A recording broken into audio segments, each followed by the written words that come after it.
A quiet time is a private one-on-one time with God that you do first thing in the morning.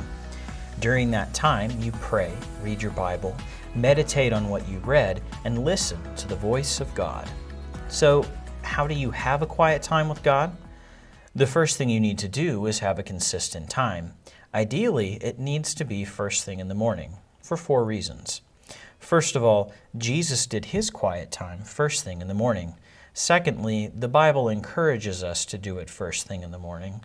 Thirdly, it's the principle of first fruits, which states that by virtue of who God is, he deserves the best of everything and the first of everything. And the main reason we need to do our quiet time in the morning is because we have less chance of something happening that would keep us from doing it. If you're not a morning person, that's okay. You might have to do something to wake up first, and then when you're awake, have your quiet time. The second thing you need to do before you begin your quiet time is to prepare your heart to hear God speaking to you through his word.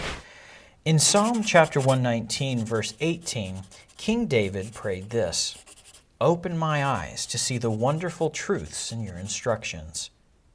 So before you begin reading the Bible, ask the Holy Spirit to show you the wonderful things that God has for you in his word. So now you're ready to read the Bible. In your quiet time, you want to read the Bible instead of a devotional. Devotionals are great resources, but when you read a devotional, you're reading the wonderful things that God has showed someone else. Your quiet time is your time to see all the wonderful things that God wants to show you in his word. If you've never done a quiet time, a good place to start is by reading the New Testament. Your goal is to look for the clear meaning of the passage of Scripture you're reading.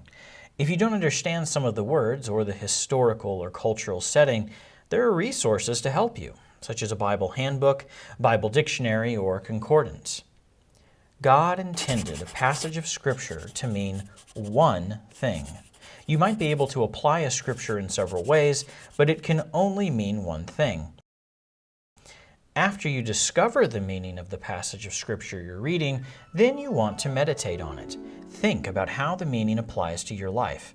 As you make personal application, you also evaluate what you're doing right or what you're doing wrong, or what changes you need to make. And then you end your quiet time with prayer. So, here's a recap on how to have a quiet time with God.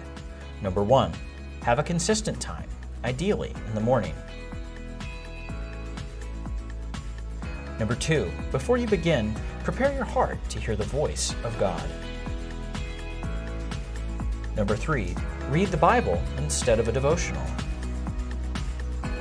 And number 4, after you discover the meaning of a passage of Scripture, meditate on it. And last but not least, end with prayer.